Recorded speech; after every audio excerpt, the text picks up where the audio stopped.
Esteemed guests, if everyone could please take a seat, our program is now beginning. Thank you.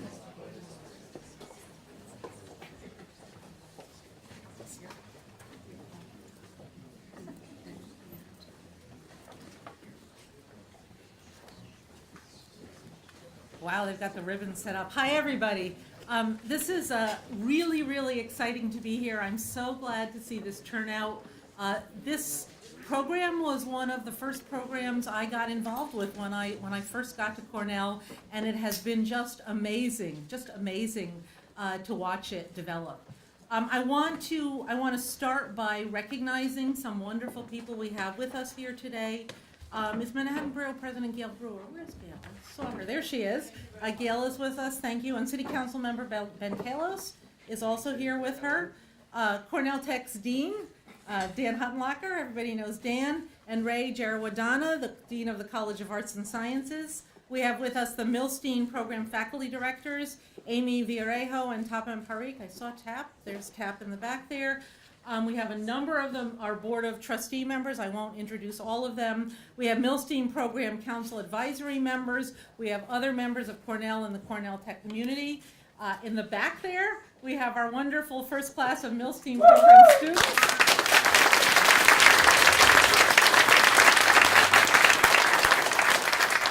And we never want to forget families. If you're the family of a Milstein student, could you stand up so we can recognize you?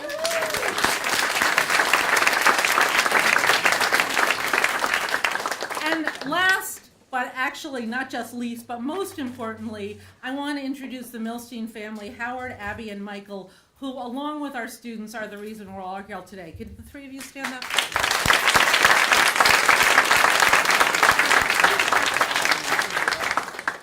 I talk a lot about what differentiates Cornell, what makes us different from other universities, and I tend to say it's four things. It's our Ivy League world grant academics combined with our land grant ethos. It's our extraordinary breadth, intellectual breadth, and our ability to move from theory to practice and back again. It's our rural-urban presence. We're both in Ithaca and in New York City. And it's our strong and abiding commitment to diversity and inclusion. And to my mind, the Milstein Program in Humanity and Technology builds on every single one of those strengths. It connects our campuses, it connects our strengths in the core liberal arts and technology, it builds on our engagement with some of the world's most pressing problems, including ones that fundamentally focus on equity and inclusion. We know how important technology is, both in causing and addressing those problems. For years, I've said that I don't think there's any problem that's purely technical. Almost all our problems are socio-technical. In fact, I would argue they're humano-socio-technical. They involve not just the technology and the engineering and the science, they involve the social sciences, they involve law, they involve political science, and they involve the humanities. They involve understanding what makes us human and how these technological solutions impact that. That's exactly what the Milstein Program in Technology and Humanity recognizes and focuses on. And it's very clear to me that today's college students between the ages of 17 and 22, completely get that message. So let me give you a few statistics. You probably know that we just sent out our acceptances for Cornell's class of 2023, and when students apply, they are able to indicate interest in the Milstein Program on their applications. We had over 20,000 applicants to the Arts and Sciences College this year, and about 5,000 of them, so 25%, expressed an interest in the Milstein Program. And of our accepted class, yeah, that's a pretty good number. Of our accepted class in Arts and Sciences, over 400 were applicants to next year's cohort of Milstein Fellows. So all of you who have talked about the incredibly low admissions rate for Dyson, forget it. It's much harder to get into the Milstein Program. If I were applying to college now, I got to tell you, I would be amongst those 400. I think that this is just an extremely important program that is going to educate students on what's so important, how we use technology in a humanistic way, how we take what we understand about what it means to be human and use that in the design of technology. So all of us at Cornell are so grateful for the gift of the Milstein Foundation, led by Howard and Michael, as well as Abby. That gift has made this possible, and for that we are deeply appreciative.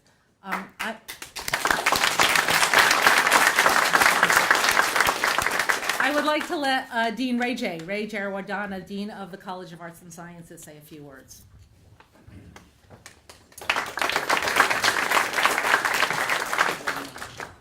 Thank you very much, President Pollack, and thank you all for joining us for this very exciting and inspiring event today, where we celebrate the Milstein Program in Technology and Humanity. I do want to acknowledge that we have a number of our Milstein Program Advisory Council members with us today. Michael Milstein chairs the council. Chad Dickerson is here. Ulfa Erlingson we just spent some time together this morning. Peggy Koenig is here as well, and Josh Wolf. Yes, thank you so much for helping us shape the coming years and decades of this very exciting program. As Martha already expressed, the Milstein Program fulfills a vision that bridges 4 years immersed in a marvelous liberal arts education in Ithaca with access to a premier applied technology campus here in New York City. Like Martha, I too would have loved to have the opportunity to be part of a program like this in my undergraduate days. I was also passionate about many subjects and pursuits, including journalism, of all things. And that's one reason that it gives me so much pleasure to serve as the Dean of a College of Arts and Sciences at Cornell, the breadth, the variety that I wanted to continue to be engaged with as a grown-up that I started to enjoy at a younger age.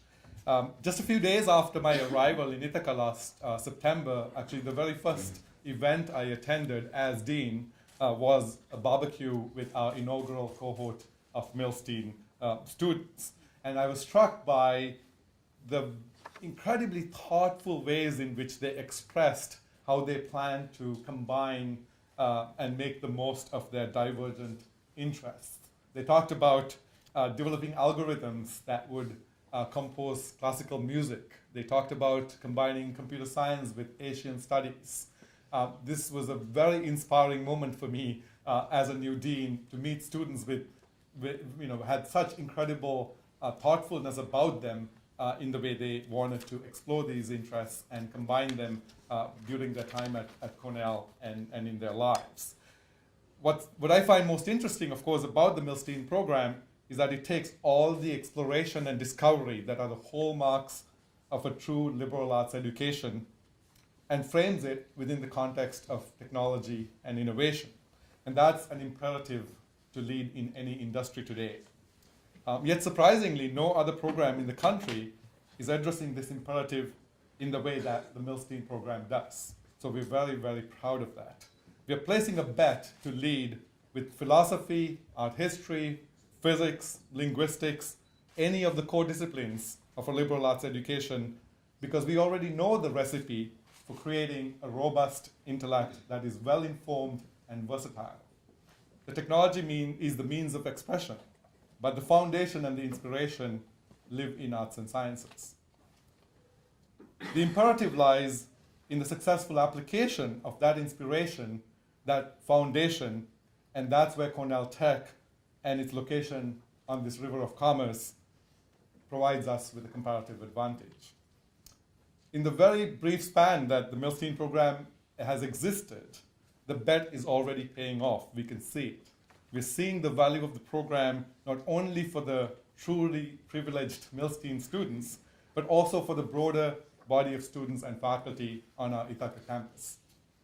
It's true that the Milstein Program itself attracts extraordinary students who would have their pick of any top flight institution in this country, and in large part they're choosing Cornell because of the opportunity to be part of the Milstein Program in the College of Arts and Sciences. And although the Milstein Program itself is extremely selective, as Martha mentioned already, even those students who are not part of the program exclusively can reap its benefits by taking courses that are developed by our Milstein faculty fellows, by participating in events and lectures given by any number of remarkable Milstein Program collaborators.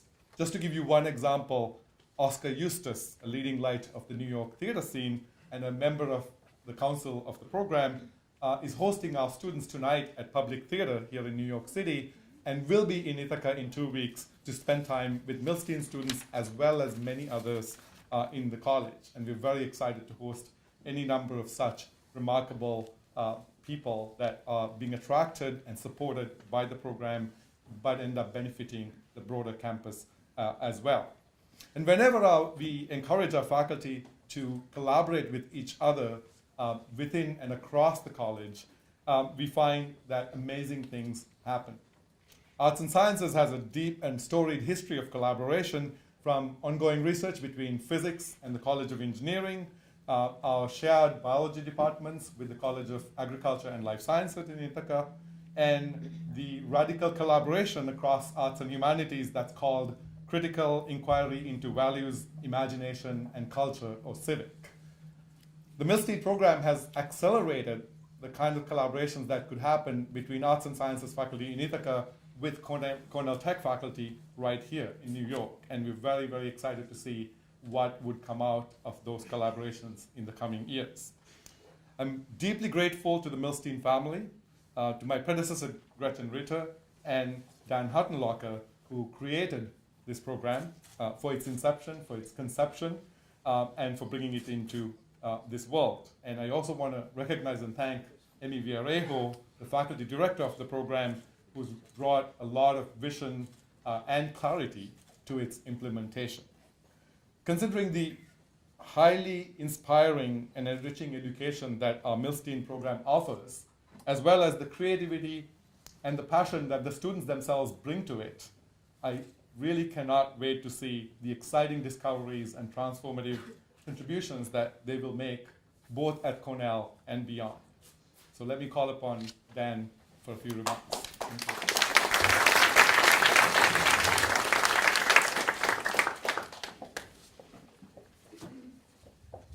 It's so much fun spending time with you kids at the back of the room. It's really great. So welcome everyone to Cornell Tech. This campus was created on the premise that we needed to make the divergent convergent, to take some words out of Ray J's remarks there, which is that interests that often seem disparate from each other in today's digital age have a lot of value bringing them together. And so when we founded Cornell Tech, it was around the idea that we were going to focus on digital technology and its economic and societal impacts. And when you think about academia, those things happen in very different parts of academia. You have a business school, you have an engineering school, we have the Faculty of Computing and Information Science, you have arts and sciences. And in this campus, we bring all of those together. So we bring business, design, law, engineering, and computing together. This is a graduate campus in its main focus, and so the Milstein program is so exciting to me because it's the first undergraduate. Sorry, Michael, I had to steal that from you. He'll say it again. It's the first undergraduate program here at Cornell Tech, and I think the beginning of many, many wonderful things to come. But I think just it's worth reflecting for a moment just on where society has come and where Cornell Tech have come in the short sort of 7 or 8 year time period since the Bloomberg administration ran the competition that led to Cornell Tech. At the time, we were coming out of the financial crisis, so this was sort of 2011 timeframe. The focus was very much on technology and economic development. And yet, when we were proposing what we wanted to do and looking at structuring Cornell Tech, we were interested both in the societal and the economic impacts. And at the time, the economic ones were front and center. I think when you look today, there are a lot of questions around the societal impacts, and after a lot of economic growth, not all that well distributed necessarily, but still economic growth in the intervening time, the focus is much more on society and technology. So this is something that we think is crucial, and at the time maybe wasn't so obvious, now is extremely obvious. And so to have the Milstein program focused specifically on technology and humanity, the sort of intellectual underpinnings of societal issues around technology is really wonderful. I want to just say a few things to Abby and Howard and Michael and have a bunch of witnesses here. So I've known you all for quite a while now. Certainly Abby and Howard now, it's measured in the decades. Michael less so because you were a pipsqueak decades ago.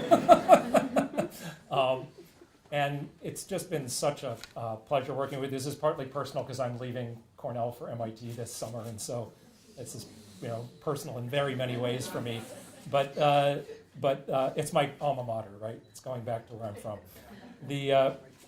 But the things that the privilege it's been to work with the three of you, the things that I've learned from working with the three of you are really amazing. And I want to just touch on a couple things. So Howard was one of the very first cheerleaders among the Cornell Board of Trustees for building Cornell Tech.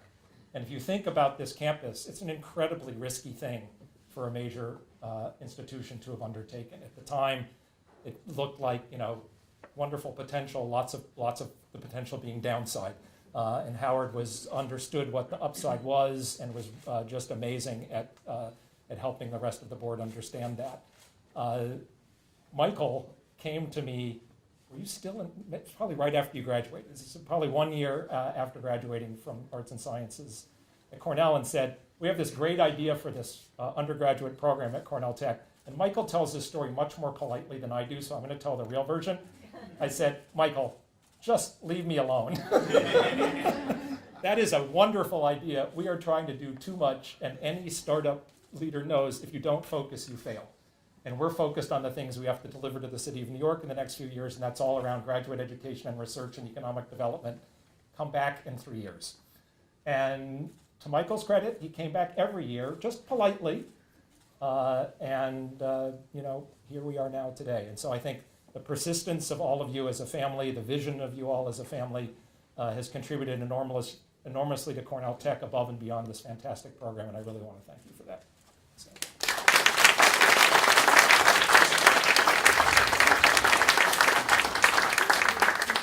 Oh, great, I'm supposed to introduce.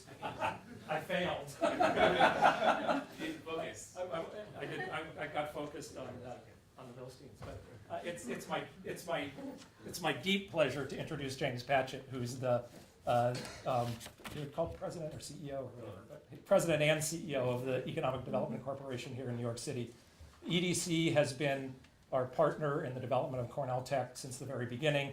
Under James's leadership, we've worked together on a number of initiatives.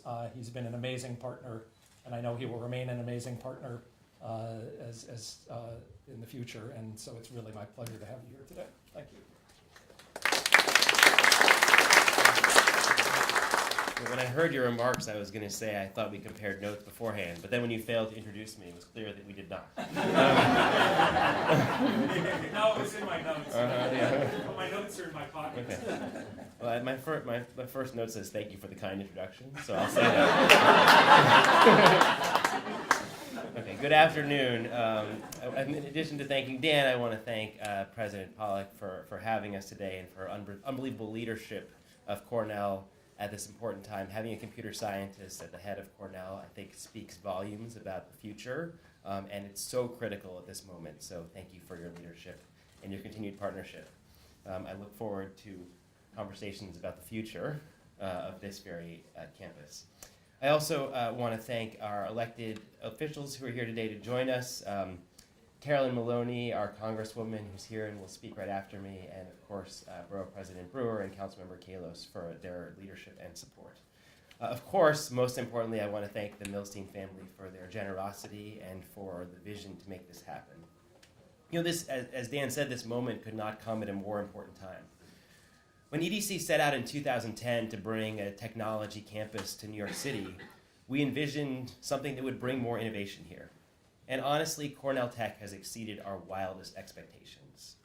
Right here on Roosevelt Island, Cornell is advancing some of the most cutting-edge applied research in the world. Cornell has created New York's very own innovation circulatory system, where the institution is the beating heart that delivers the best ideas and the talent to the city. It has successfully integrated both industry and interdisciplinary study into the classroom, and in the process has set a precedent for tech education that unfortunately Dan might now take to MIT. Of course, this fall, Dan, who led Cornell Tech from the very first days before they even had a home, championed NYC's tech ecosystem like no one else, and led the vision from this campus from the very first days, is headed to his new adventure in Cambridge. And during his tenure, and thanks in no small part to his efforts, the city has made enormous strides. We're home to more than 9,000 startups and 120 incubators. The amount of venture capital coming to New York companies has gone up 1,400% in the last 10 years. And we have successfully proved that New York City's tech ecosystem can compete with anywhere in the world. So now that we have established ourselves as a center for tech, the next frontier is addressing the challenges that technology inevitably brings. We still don't know what the long-term effects of tech are going to be. We don't know how we're successfully going to make AI happen in a way that's appropriate for society. How are we going to avoid bias and provide security to residents? Moreover, every day we produce 2.5 quintillion bytes of data, and government is struggling to catch up. So we know we have to get ahead of that data and understand the way to most appropriately regulate it and think together about the way that it is used. Last year, one of our most innovative medical institutions, Memorial Sloan Kettering, came under fire for allowing a cancer diagnosis startup to access 25 million patient slides. This raised issues of conflict of interest and trust with both patients and physicians at the facility. Innovation has to continue for us to reach new frontiers in technology, but if we can't do it in a way that people trust, it's never going to succeed. Entrepreneurs are going to need to navigate these complexities in order to make sure that we move on to the next and most important successes in engineering, science, and technology. The beauty is, students in the Milstein Program are going to learn the exact tools that they need to address these challenges head-on. Having a liberal arts worldview coupled with a strong computer and information science background will make them perfectly equipped to think about these challenges. We need more ethicists in our technology startups. That is the way that we're going to succeed. I cannot stress enough how important these interdisciplinary programs are to the success not only of this institution, but of our city and, frankly, our world. That is why the foresight and thought of bringing this program together is so critical, and why I thank tremendously the Milsteins for their support today. Thank you.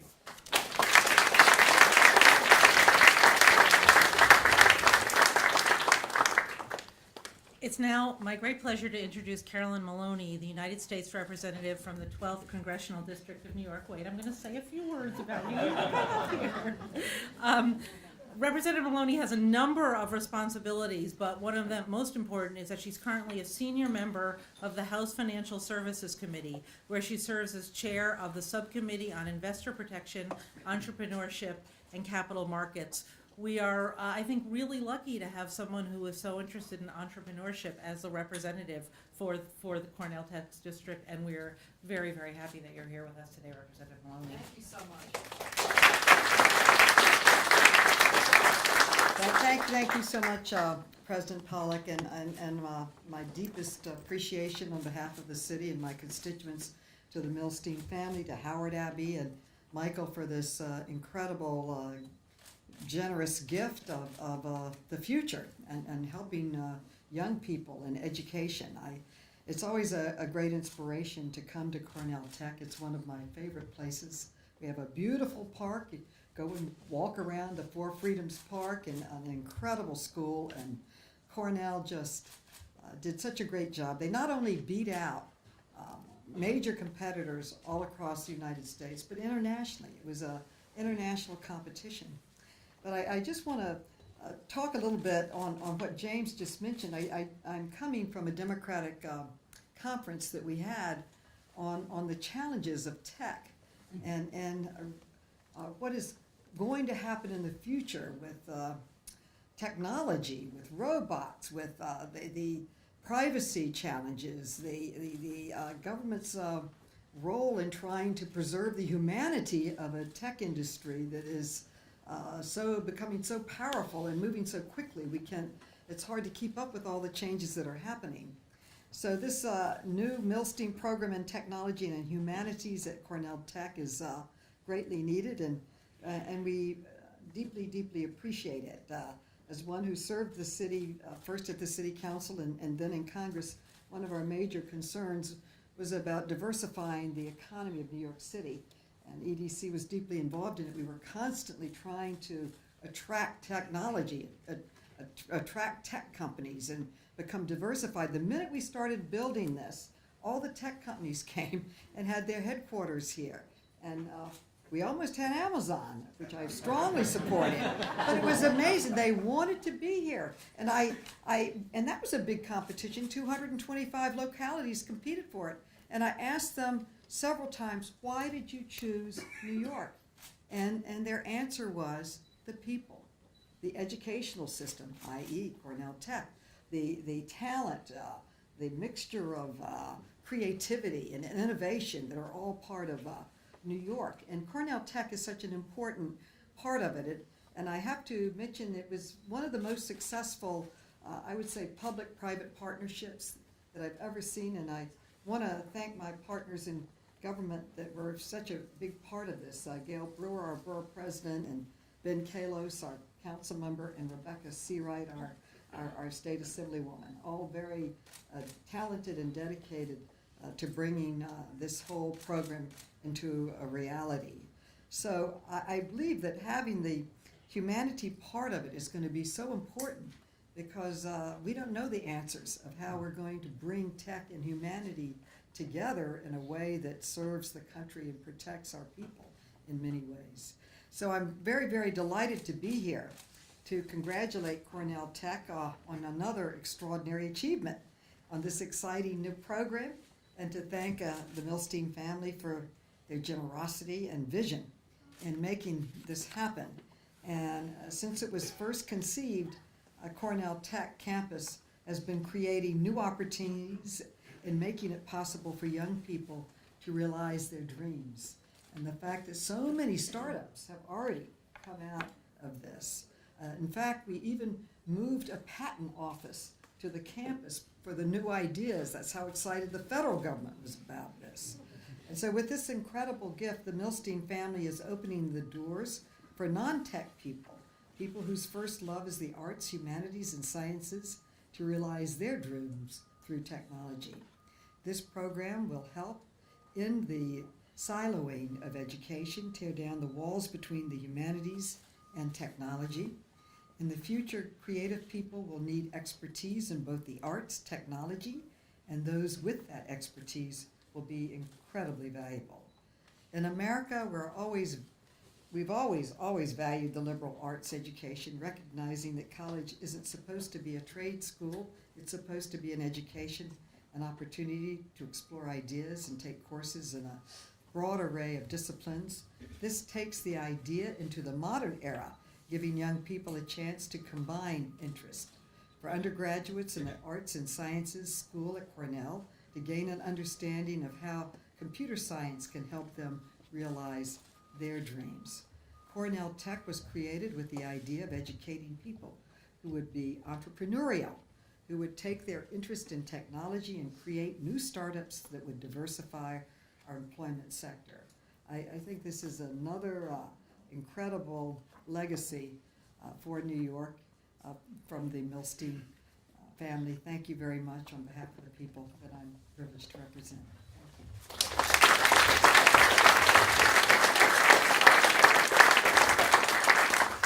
And I must apologize, I didn't see Assemblymember Seawright when I was introducing people at the beginning, and I neglected to introduce her, so let me introduce her now.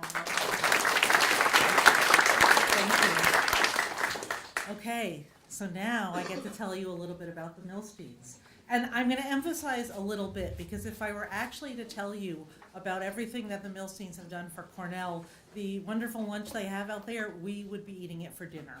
So I'm gonna abbreviate, but for those of you who don't know the Milsteins, I think the best way that I can describe their impact on Cornell is to say that from just about anywhere you stand on any of our campuses, you will see something and or someone who has been touched by the Milsteins.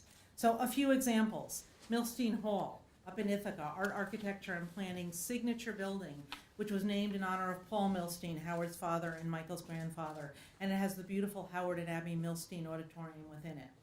There's the Milstein Fellows and Scholars Program in Arts and Sciences, which recruits and retains exceptional talent among our faculty and student bodies. There's the Milstein Laboratory and Radiology Suite, as well as the Milstein Lobby in our new United Health Services building.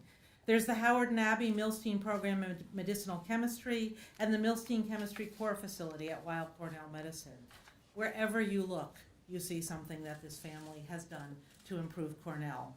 Howard's been a leader and a friend for over 3 decades as a member of the Board of Trustees and the Weill Cornell Medicine Board of Overseers, and again, more roles than I can tell you if you want to have lunch and not dinner.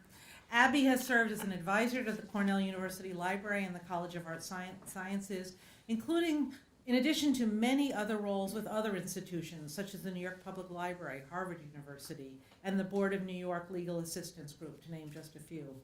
And Michael, although still pretty young, is following in his parents' footsteps and blazing his own trail. He'll be chairing the advisory council for the Milstein Program, which I understand met for the first time this morning. He really couldn't be better qualified for this. Not only, as Dean Huttenlocher described, is he the creator of the program, he's also co-founder of Grand Central Tech, which was designed to nurture innovation in New York City.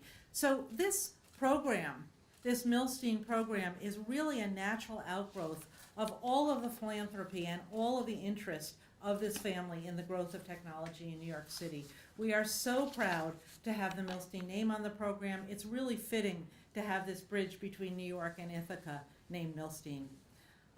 Howard and Michael are going to say a few words, but before that, I would like to ask the family to stand again so we can recognize them.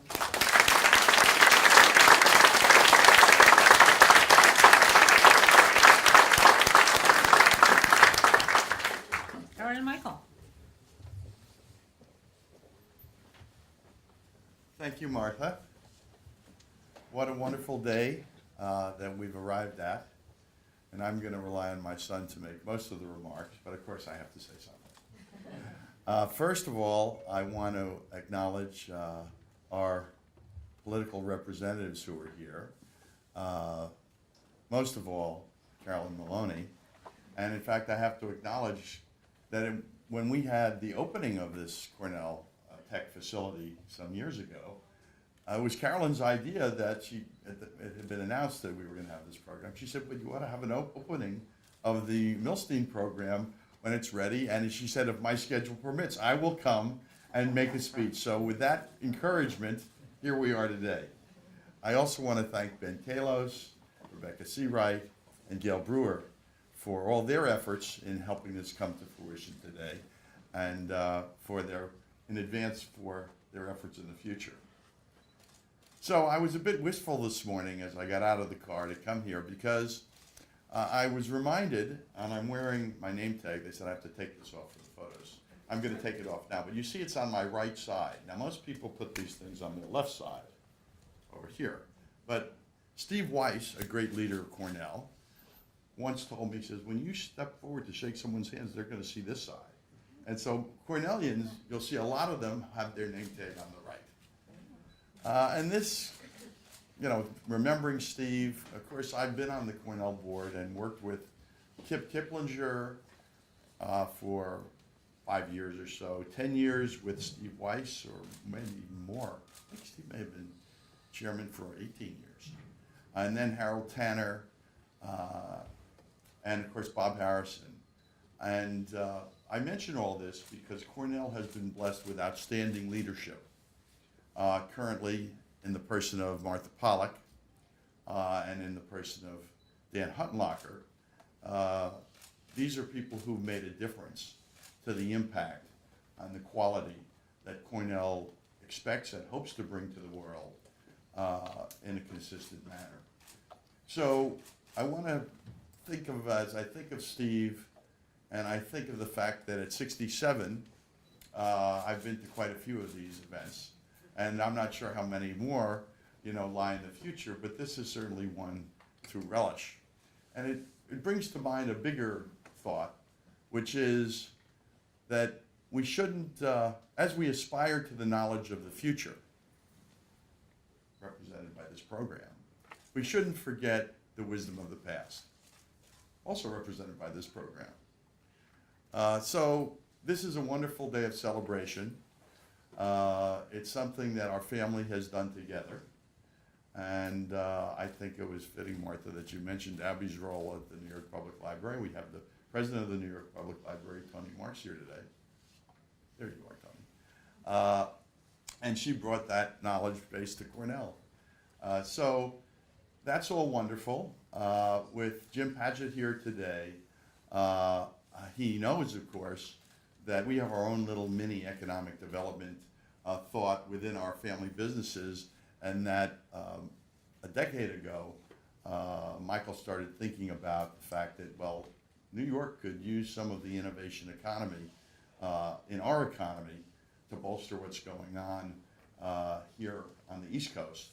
And he, in fact, took action on it and has built up a wonderful incubator, as Martha mentioned, Grand Central Tech. So this is an extension of what we love to do for our city, for our university, and for the future. And with that, I turn you over to my son, Michael, who's the brains of the operation.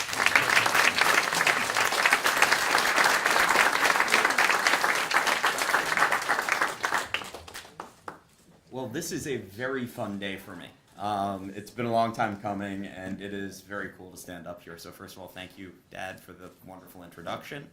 I will be thanking you again later, because I really can't thank him enough. This program is really meaningful to me, and so far we've spent the day with the advisory council and actually getting to meet some of the students, which has been it's kind of like holding a newborn baby for the first time. I've spent a lot of time like thinking about this and working to bring it to life, and being here today is the realization of that time and effort that so many of you in this room have contributed to. I wanted to take a little bit of time and just explain what this program means to me, why it is so important. And the first reason is really that I think the intersection of technology and humanity, a place where Cornell is really so strong, is going to play such a pivotal role in our society going forward. Traditionally in education, if you're interested in liberal arts, you study liberal arts. If you're interested in technology, you study technology. Those that study technology end up becoming technologists in various different capacities. Some of them become leaders. Those that study liberal arts, some of whom also go on to become leaders, exist without necessarily having the benefit. One exists without the benefit of the knowledge of the other. And I think we can see just from reading the newspaper every day that those leading our technological institutions really could benefit from a little bit of the context that liberal arts gives, a little bit of the skill sets around communication, goal-oriented thinking, and really the critical things that I was fortunate enough to get from my own education at the Cornell College of Arts and Sciences. And the flip side of that coin is the leader of our critical institutions need to know about technology. Technology products, technology infrastructure underpins the way our society functions.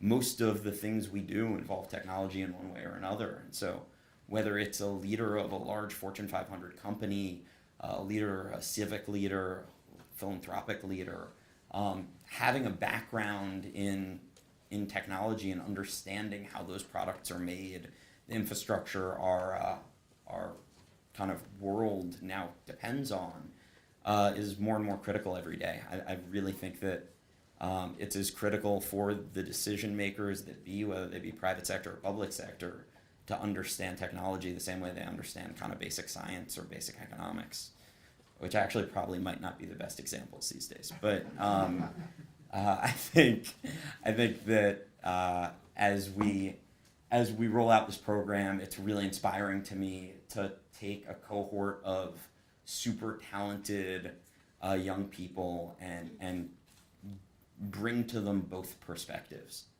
And that's kind of the second thing that gets me really excited about this program, the group of young people. We've got one here in the back of the room who I had the pleasure of spending time with, a couple of them earlier this morning. And hopefully, well, now certainly there are going to be many groups to follow, which is incredibly exciting. And to me, I've been the beneficiary of a lot of things. I have more opportunity than most due to the incredible hard work and luck that played a role in the success of my father, his father before him, and his father before him. And I'm thrilled to be the beneficiary of that. And I work hard and I try to make the most of that opportunity. But one of the things I certainly think about is what are those opportunities that I have? What is that? And how can other really smart people have access to as much of that as possible for those who deserve it? And certainly a network of allies, networks of other smart people who you build bonds with, relationships with, who are there to help you, who've played such an incredible role in I've been out of college only, 29, so only like about 8 years now, but I've been fortunate to get experiences that I think are beyond my years, and there are a lot of people, many in this room, who've played real roles in that, and the thing I hope for these students is that, through shared experience and shared growth, they build really strong relationships with each other. And they're there for each other and they support each other through their growth at Cornell and beyond. And I think those special networks really undergird the success of the best innovation ecosystems that exist on the planet. And we've brought that same thinking to creating Grand Central Tech, which I really conceived of these two notions at the same time about 6-7 years ago. Grand Central Tech's been up and running for 5 years. We just crossed the threshold this past week. We've had 98 companies come through the program. They've now raised over $1 billion in financing, which is financing milestones aren't actually the most important ones, but that was a noteworthy milestone, and they were able to do it in part because they had each other. I with those two goals in mind, I walked into Dan's office, as he said, pretty long time ago. I think certainly a little early for the institution to be ready to implement this program. But when it was time, I was super fortunate to have an amazing group of people to work with. Dan put real time, heart, and energy into bringing this program to life.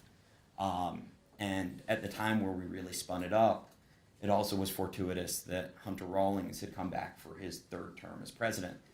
And so Hunter really was a champion of this program during that third term, as was Gretchen Ritter, the Dean of Arts and Sciences, and we spent some great time and made great strides. And then I could not have been more thrilled when our current president, Martha Pollack, walked onto the scene with a computer science background, with a true appreciation and knowledge of the liberal arts. And the same could be said for our current Dean at Arts and Sciences, Dean Ray J. I'm not going to try with the last name, it's just a bad idea. But we are truly appreciative for all that both of you have done for the program. And then meeting Amy Villarejo, who's kind of running the program day to day in Ithaca, Toppin, who's running the program here in New York, and bring together our amazing advisory council. And I'm very grateful that kind of Josh, Chad, Peggy, and Ulfar and Oscar have committed their time to help make this the best it can be. So I do want to tell one story from my time as an undergrad. One of my professors is here today, Professor Dan Schwartz, who actually was the thesis advisor of one of my advisory council kind of co-conspirators. And Dan doesn't know I'm telling the story. He may or may not remember the story I'm going to tell. But when I was an undergrad, I was taking Dan's course on Ulysses. And he had, outside of class, a panel on the importance of the liberal arts education. Dan, where are you? There you are. Dan's all the way in back. So everyone, Professor Dan Schwartz, one of our great English professors at Cornell. And Dan gave a panel on the importance of a liberal arts education in the 21st century. And not just focusing on the concrete things learned, but the skills imparted. the ability to have goal-oriented thinking, to construct an argument, to communicate a narrative, things that have all been so important in sitting with our advisory council today, people who've accomplished amazing things, things that they've all benefited from and really realized the value of. And you know, sometimes I feel like in those panels, you wonder, like, are you heard? Is anyone listening? Well, Dan, I was listening. And you know, that thinking and the value of that education and how it's going to manifest itself in the 21st century is the reason we're standing here today. So I want to thank everyone for their support. Thank you to our elected officials and other supporters. I want to particularly thank James Padgett and the EDC of New York, who we've been fortunate to partner with on an urban tech hub, and hopefully are going to partner with again in the near future, for his remarks today, and Congresswoman Maloney for her kind words and thoughts here. So thank you, everyone. This is quite a special day. Wait. Most importantly, I have to thank my parents and my mother specifically. I'm super, as I said, I'm fortunate in many ways. My parents are the pinnacle of that. So I was lucky to have supportive parents who instilled confidence in me. You know, there's nothing too big, nothing too small, and they've been there for me. And I want to thank my dad for supporting this vision, financially, but also in spirit as a collaborator. I want to thank my mother for instilling the value of education in me, and for both of them for being so supportive of this endeavor. So thank you, guys. I love you.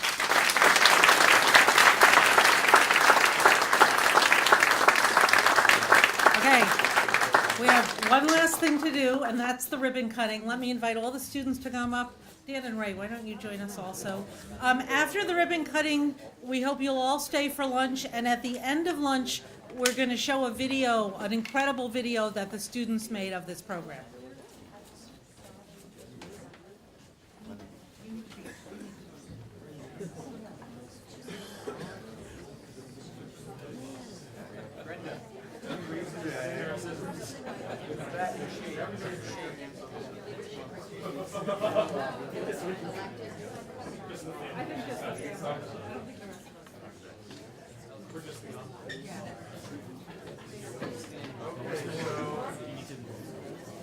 Let us know when the photographers are ready for the ceremony. Everybody ready? No, please. All right. A little wider than we had planned.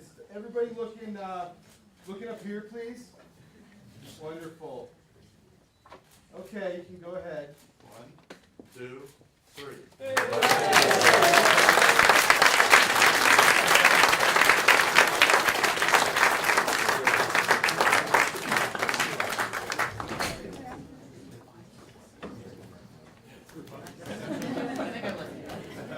Thank goodness.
president of Apple, so I know a little bit of your life.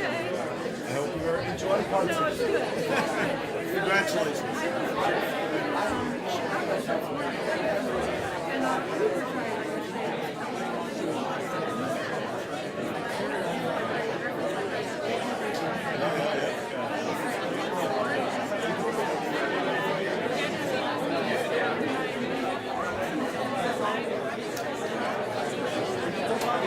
Congratulations.